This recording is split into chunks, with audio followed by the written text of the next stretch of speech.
दोस्तों, केंद्र सरकार की तरफ से केंद्रीय कर्मचारियों और पेंशनर्स के लंबित 18 महीने के डीएडीआर के एरियर्स राशि सरकार देगी या फिर नहीं, इसको लेकर केंद्रीय वित्त मंत्रालय ने स्पष्ट पत्र जारी कर दिया है। इसी बड़ी खबर के बारे में हम इस वीडियो के अंदर बात करेंगे, इसलिए दोस्तों आप इस वीडियो को अंत तक जरूर देखिए और देश के करोड़ों केंद्रीय कर्मचारियों और पेंशनर्स से जुड़ी इस गंभीर मुद्दे को बारीकी से समझने का प्रयास कीजिए। नमस्कार दोस्तों, मैं हूं आपका दोस्त लोकेश साहू और आप देख रहे हैं लोकेश छत्तीसगढ़िया यूट्यूब चैनल। आप सभी साथियों का हमारे इस चैनल पर बहुत बहुत स्वागत है।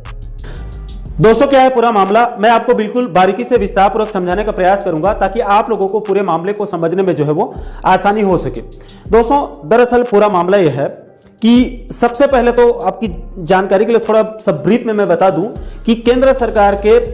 तरफ से अपने केंद्रीय कर्मचारियों और पेंशनर्स को और राज्य सरकार की तरफ से अपने अपने राज्य के नियमित कर्मचारियों और पेंशनर्स को साल में 2 बार 1 जनवरी और 1 जुलाई को हर 6 महीने में जो है वो एक बार यानी कि साल में 2 बार महंगाई भत्ता और महंगाई राहत में वृद्धि किया जाता है ताकि बढ़ते हुए महंगाई में कर्मचारियों और पेंशनर्स को थोड़ी सी राहत मिल सके। दोस्तों, यहां पर यह भी बताना जरूरी है कि केंद्र सरकार के तरफ से जब भी केंद्रीय कर्मचारियों और पेंशनर्स को महंगाई भत्ता या फिर महंगाई राहत में वृद्धि किया जाता है तो उसको देय तिथि से यानी 1 जनवरी और 1 जुलाई से एरियर्स सहित भुगतान किया जाता है। लेकिन कई सारे राज्य सरकारों की तरफ से अपने अपने राज्य के कर्मचारियों और पेंशनर्स को एरियर्स सहित डीएडीआर नहीं दिया जाता है, बल्कि एरियर्स राशि को डकार दिया जाता है। यानी कि कई सारे राज्य सरकारों के द्वारा जनवरी के डीए को जून जुलाई में और जुलाई के डीए को फिर उधर नवंबर दिसंबर में दिया जाता है, जिससे कई राज्यों के कर्मचारियों और पेंशनर्स को एरियर्स राशि का लाभ नहीं मिल पाता है। दोस्तों, ये तो हो गई डीएडीआर की थोड़ी सी बेसिक जानकारी। अब हम बात करेंगे कि आखिर केंद्रीय कर्मचारियों और पेंशनर्स को लंबित 18 महीने यानी कि करीब करीब 1.5 साल के बकाया डीएडीआर के एरियर्स राशि मिलेगा या फिर नहीं। तो देखिए दोस्तों, जैसे कि आप सभी साथियों को अच्छे से पता होगा कि साल 2020 में पूरे देश भर में कोविड-19 की यानी कि कोरोना का प्रकोप जो है वो चल रहा था और पूरे देश भर में लॉकडाउन लगा दिया गया था। उस समय केंद्र सरकार से लेकर सभी राज्य सरकारों की तरफ से अपने अपने खर्चों में कटौती करने के लिए कई प्रकार के वित्तीय पाबंदी लगा रहे थे ताकि ज्यादा से ज्यादा पैसा जो है वो हेल्थ सेक्टर में लगाया जा सके और देश को महामारी से बचाया जा सके। दोस्तों, इसी कड़ी में केंद्र सरकार ने देश के 48 लाख कर्मचारियों और 67 लाख पेंशनर्स यानी कि करीब करीब 1 करोड़ से भी ज्यादा केंद्रीय कर्मचारियों और पेंशनर्स के जनवरी 2020 से लेकर जून 2021 तक के 18 महीने के डीएडीआर के 3 किस्तों को रोक दिया गया था और इसके 18 महीने के एरियर्स राशि को दबा दिया गया। इसी 18 महीने के एरियर्स राशि की लगातार मांग चल रही है। दोस्तों, आपकी जानकारी के लिए बता दूं कि पिछले साल राष्ट्रीय परिषद स्टाफ साइट की बैठक में अखिल भारतीय रक्षा कर्मचारी महासंघ के महासचिव श्री कुमार ने इस मुद्दे को उठाया था। स्टाफ साइट का प्रतिनिधित्व करते हुए श्री कुमार ने डीओपीटी के सचिव से आग्रह किया था कि 18 महीने के लंबित डीएडीआर के डीए का एरियर्स कर्मचारियों और पेंशनर्स का हक है, इसलिए कर्मचारियों और पेंशनर्स को 18 महीने के डीएडीआर के एरियर्स राशि जारी किया जाए। श्री कुमार ने केंद्र सरकार पर बड़ा आरोप लगाया था कि कोरोना काल में भारत सरकार केंद्रीय कर्मचारियों और पेंशनर्स के 18 महीने के डीएडीआर के एरियर्स राशि को रोकने से केंद्रीय कर्मचारियों और पेंशनर्स को 34,402 करोड़ 32 लाख का आर्थिक नुकसान हुआ है। इसको लेकर सुप्रीम कोर्ट के एक फैसले का भी हवाला देते हुए 6% ब्याज के साथ एरियर्स की मांग किया गया था। इसके बाद इसी मुद्दे को लेकर भारत पेंशनर समाज के महासचिव एससी माहेश्वरी और confederation of central government employees and workers के महासचिव एसबी यादव ने भी केंद्र सरकार से कोरोना काल के दौरान रोके गए 18 महीने के डीएडीआर के एरियर्स राशि जारी करने की मांग रखी गई थी।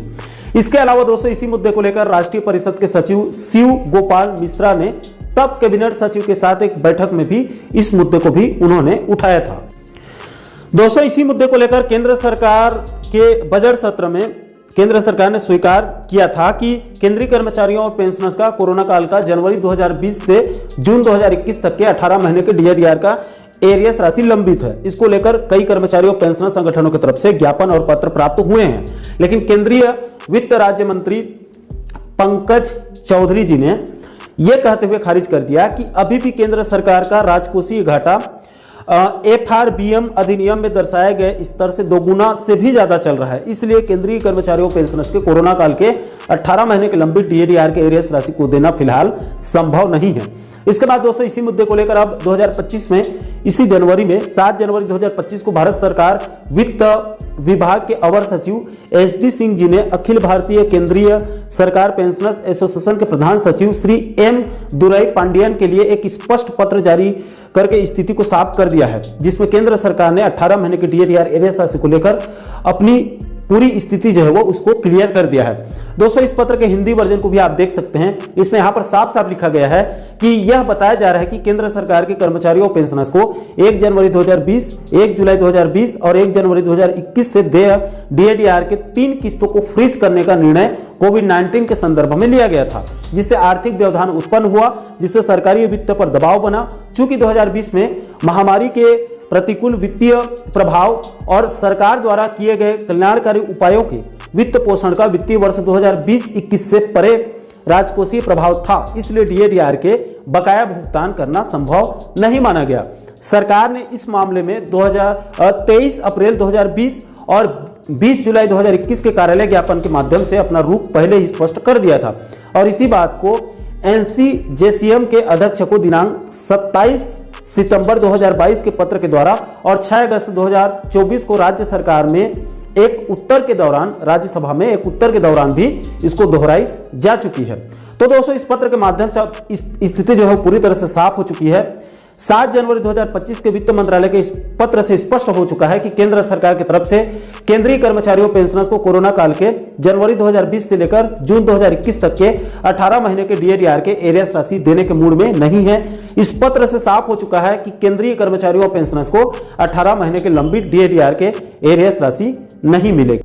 हालांकि दोस्तों चूंकि अभी स्थिति सामान्य हो चुकी है और अभी देश में किसी प्रकार की कोई आर्थिक संकट नहीं है, कोई अतिरिक्त आर्थिक दबाव भी नहीं है और पूरा बाजार खुला हुआ है, अर्थव्यवस्था अपनी रफ्तार पकड़ चुकी है और वैसे भी केंद्र सरकार के पास देश भर से रेवेन्यू जनरेट होता है, उसके पास राजस्व की कोई कमी नहीं है। इसलिए केंद्र सरकार को इस मुद्दे को एक बार पुनः विचार करना चाहिए और केंद्रीय कर्मचारियों और पेंशनर्स को भले अलग अलग किस्तों में ही सही, लेकिन 18 महीने के लंबित डीएडीआर के एरियर्स राशि को देना चाहिए, क्योंकि ये कर्मचारियों और पेंशनर्स के हक की राशि है। और अगर खुद केंद्र सरकार डीएडीआर के एरियर्स राशि में कटौती करेगी तो आने वाले समय में इसका राज्य सरकार के कर्मचारियों और पेंशनर्स के डीएडीआर के एरियर्स राशि में भी बहुत बुरा प्रभाव पड़ेगा, क्योंकि आज के समय में छत्तीसगढ़, पश्चिम बंगाल जैसे कई राज्यों में बिना एरियर्स के डीएडीआर राज्य सरकार दे रहे हैं और आने वाले दिनों में ऐसे और कई राज्यों में डीएडीआर के एरियर्स राशि को काटने की परंपरा शुरू हो जाएगी। इसलिए केंद्र सरकार को इस विषय को गंभीरता के साथ सोचना चाहिए। बाकी दोस्तों इस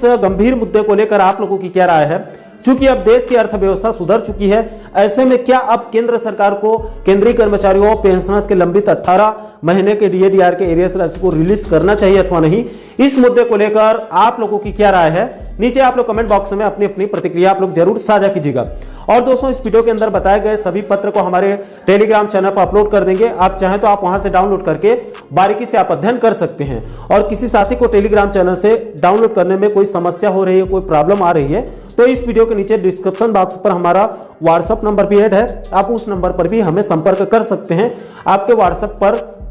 सभी पत्र को जो है वो सेंड कर देंगे।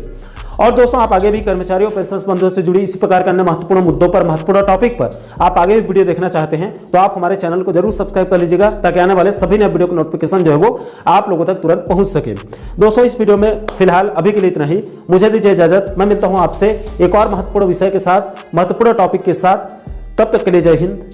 जय छत्तीसगढ़।